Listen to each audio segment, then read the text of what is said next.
Di dalam dunia superhero, kita mengenal istilah speedster, yaitu para manusia yang memiliki kemampuan bergerak secepat kilat. Contohnya The Flash, Quicksilver, bahkan sampai Sonic the Hedgehog. Nah, untuk konten kali ini, kita akan coba cari tahu teori sains apa aja yang bisa kita pelajari dari para speedster ini. Stop right there. I'm in.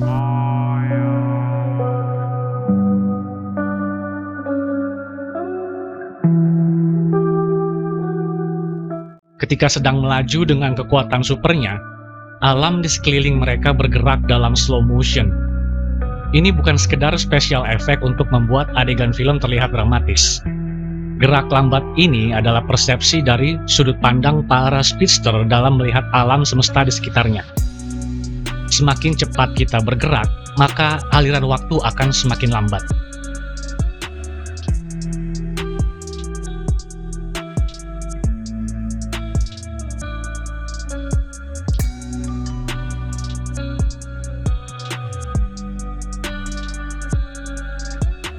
That when an object is in motion, time for it compared to you will elapse more slowly.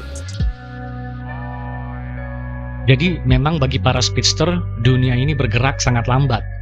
Otak dan penglihatan manusia normal seperti kita juga tidak mampu mencerna informasi ketika kita bergerak dalam kecepatan tinggi. Misalnya baling-baling helikopter akan terlihat seperti ini. Atau pemandangan di luar kereta api akan terlihat blur. Tapi bagi para speedster, kemampuan otak dan panca indera mereka sudah berada di level attosecond. 1 attosecond itu sama dengan 1 dikali 10 pangkat minus 18 detik. Ini aja gue udah bingung gimana bacanya, karena ada 18 angka di belakang koma. Tapi untuk analogi simpelnya, 1 attosecond itu sama dengan 1 detik dari 31,71 miliar tahun. Panca indera yang tajam ini membuat mereka dapat melihat dan merasakan segala sesuatu di sekelilingnya dengan sangat detail, bahkan ketika sedang bergerak secepat kilat. 1 kepakan sayap lebah pun bisa berlangsung cukup lama bagi mereka. Tapi kenapa ketika sedang berakselerasi dengan kecepatan tinggi, speedster harus menyentuh benda dengan sangat perlahan dan sangat lembut? Karena jika mereka bergerak seenaknya dan menyentuh objek seperti biasa, maka siapapun atau apapun yang disentuhnya akan hancur lebur seketika.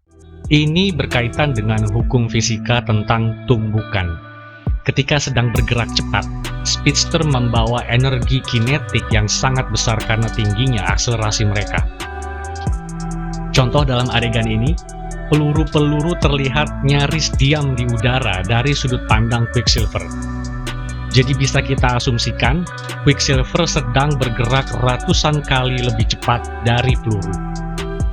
Nah, jika peluru saja yang bobotnya hanya beberapa gram dapat menimbulkan kerusakan fatal pada objek yang ditumbuknya, bagaimana dengan speedster dengan berat badan kisaran 80 kg dan bergerak ratusan kali kecepatan peluru? Seandainya mereka tidak berhati-hati, objek yang disentuh atau ditumbuknya akan hancur seketika. Jadi ketika Quicksilver menyentuh wajah, atau ketika Flash menyentuh ujung pedang Wonder Woman di adegan ini, inilah yang seharusnya terjadi.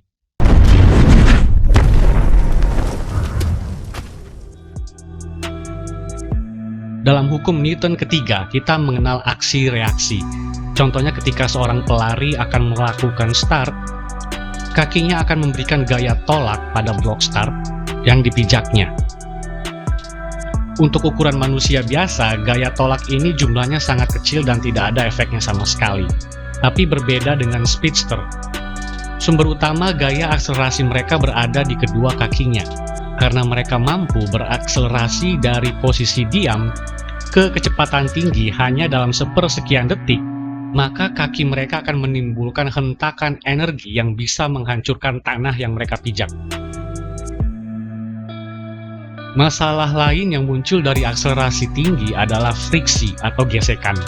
Contohnya ketika sebuah meteor jatuh dan memasuki atmosfer bumi, meteor tersebut akan terbakar dan hancur akibat bergesekan dengan molekul udara di atmosfer. Nah, sama halnya dengan speedster. Melesat dengan kecepatan tinggi seperti ini akan menimbulkan friksi antara tubuh mereka dengan molekul di udara. Jadi seharusnya tubuh para speedster ini akan hangus terbakar karena gesekan. Di Justice League, Flash punya pakaian yang dibuat dari bahan khusus untuk mengurangi efek dari gaya gesek ini. Used on the space shuttle to prevent it from burning up on re-entry. I do. Dan ketika speedster sedang membawa benda atau manusia lain bersamanya, mereka harus sangat berhati-hati. Misalnya ketika Quicksilver membawa Magneto di adegan ini. Salah sedikit saja, leher Magneto bisa patah karena akselerasi yang mendadak dari Quicksilver. Akselerasi mendadak dalam kecepatan tinggi dapat menimbulkan tekanan pada tubuh manusia. Gaya akselerasi ini biasanya disebut dengan G-force. Dalam kondisi diam di permukaan bumi, tubuh kita hanya merasakan satu G-force. Ketika sedang naik roller coaster, semua organ di dalam dan darah di tubuh kita mengalami tekanan sekitar 3-4 G. Nah, gimana kalau akselerasinya di level pesawat jet atau lebih dari 6 G? Manusia normal bisa pingsan seketika karena tekanan ini. Sedangkan bagi para speedster, melesat dengan kecepatan pesawat jet adalah makanan sehari-hari. Di film Justice League Snyder Cut, Flash melesat melebihi kecepatan cahaya, bahkan bisa pergi ke masa lalu meski hanya sepersekian detik. Pertanyaan pertama adalah, apakah memungkinkan untuk sebuah benda melesat melebihi kecepatan cahaya? Sampai saat ini, jawaban yang disepakati para ilmuwan adalah tidak. Karena sesuai dengan teori relativitas Einstein, kecepatan maksimum di alam semesta kita adalah kecepatan cahaya, dan tidak ada objek apapun yang bisa melebihi kecepatan cahaya. Karena semakin cepat sebuah objek bergerak, maka masanya akan semakin bertambah berat. Semakin bertambah berat masanya, semakin bertambah pula energi yang dibutuhkan untuk berakselerasi. Akibatnya, semua benda yang memiliki massa tidak akan mungkin bisa bergerak sampai melebihi kecepatan cahaya. Because as it gets closer and closer to the speed of light, its mass increases. And if it were actually traveling at the speed of light, it would have an infinite mass. When you're moving, you have the energy of your motion too. That's called kinetic energy, energy of motion. So E equals mc squared, now your mass has not just the stuff that's in you, but also the energy of your motion. And that's why mass seems to increase as you go faster and faster and closer to the speed of light. Namun hal ini tidak berlaku untuk partikel foton. Karena foton tidak memiliki massa, maka partikel ini bisa melesat dengan kecepatan cahaya. Sehingga bisa dibilang foton, si pembawa partikel cahaya ini sebenarnya tidak merasakan atau mengalami yang namanya ruang dan waktu. Light does not experience space or time. Oke, sekian dulu konten kali ini. Sampai jumpa di video berikutnya.